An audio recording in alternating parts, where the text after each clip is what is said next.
जय जगन्नाथ।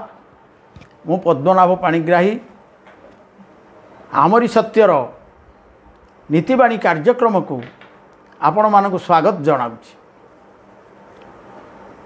आजिर आलोच्य विषय होछि भगवान साधारणतः पांचटी स्थान रे रही था। प्रथम हला माता पितांकर सेवा,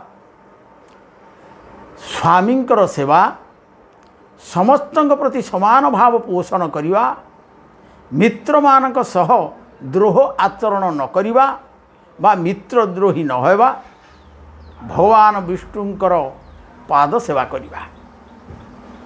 प्रथमे आमे देखिबा माता पिता को सेवा करी मनुष्य जो धर्म साधन करे अनेक यज्ञर फल प्राप्ति होता है।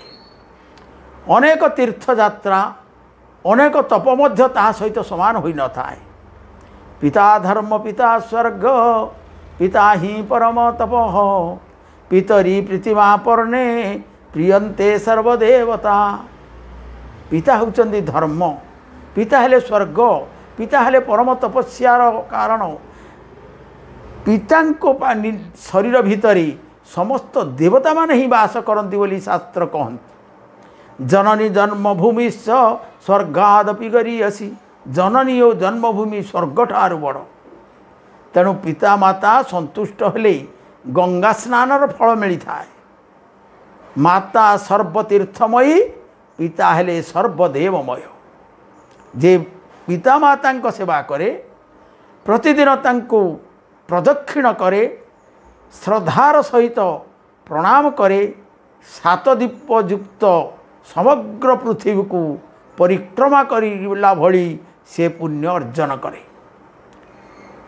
जे पिता माता को अवज्ञा करे, गुरुजन मां को अवमानना करे, से नरकगामी हुए, पुनश्च नीच जोनि रे जन्म ग्रहण करिता है।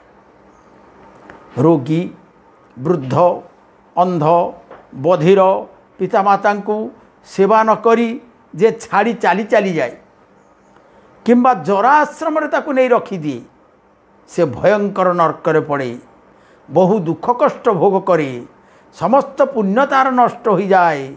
ये समस्त कथा पद्म पुराण रे वर्णना करा जाय। द्वितीय हला स्वामींकर सेवा करिवा। स्वामींकर सेवा करिवा द्वारा पुण्य अर्जन होता है। जो स्त्री अति श्रद्धा भक्तिर सहित निज स्वामी को आराधना करे, भगवान का स्वरूप पूजा करे, से होची पतिव्रता।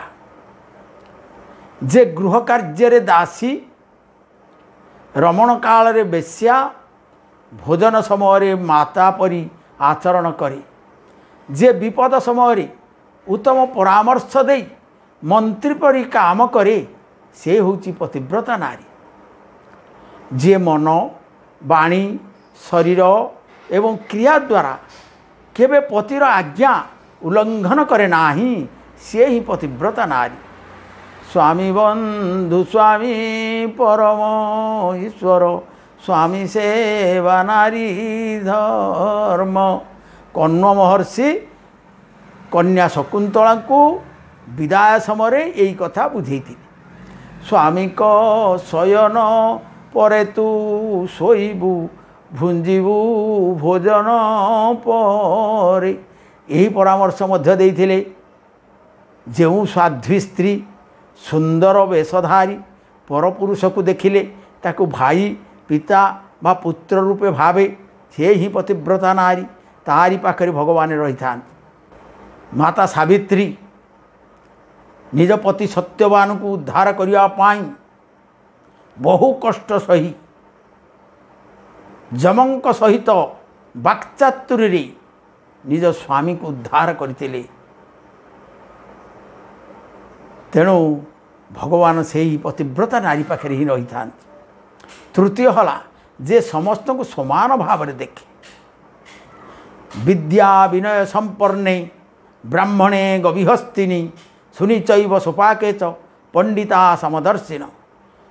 विद्या विनय संपन्न ब्राह्मण, गाई, हाथी, कुकुर कुकुर मांस को भक्षण करुवा चंडाल समस्त को पंडित माने ज्ञानी गुणी व्यक्ति माने समान भाव देखते।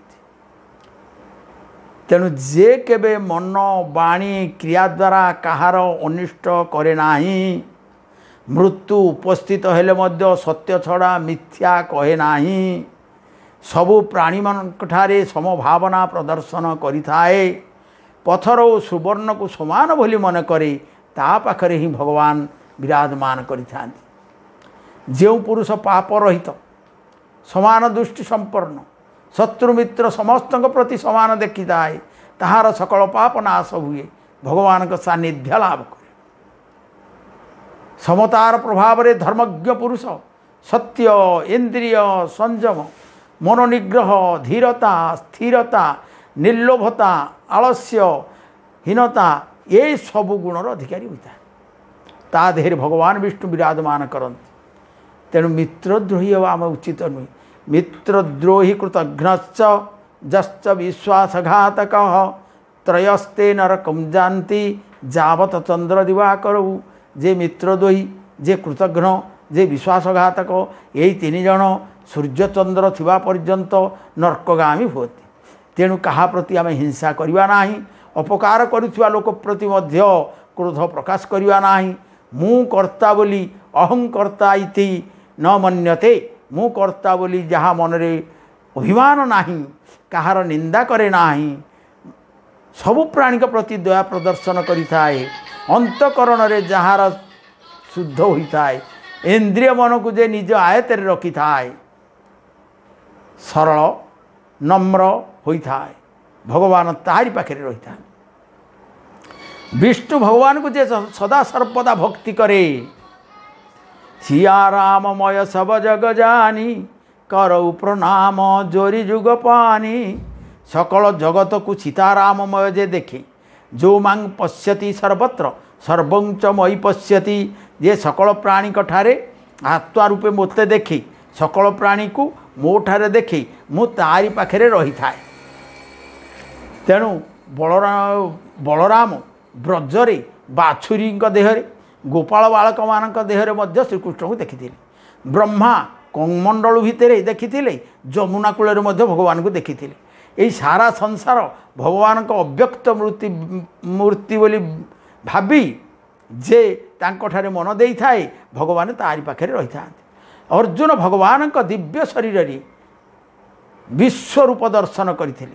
माता जशोदा भगवान को मुख गह्वर रे भगवान विश्वरूप को देखी।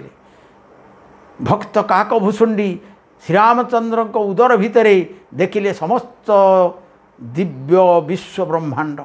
जो पुरुष सबु प्राणी कठारे आत्मा रूप में मोते सचिदानंद घन वासुदेव को देखती, मु ही तांको पाखे थाए। जे निरंतर विष्णु को नाम श्रवण कीर्तन स्मरण करे, ता पाखरे उपरोक्त 5टी स्थान रे भगवान रही था। आमे यही नियम को पालन कले भगवान का सानिध्य लाभ करिवा। जय जगन्नाथ।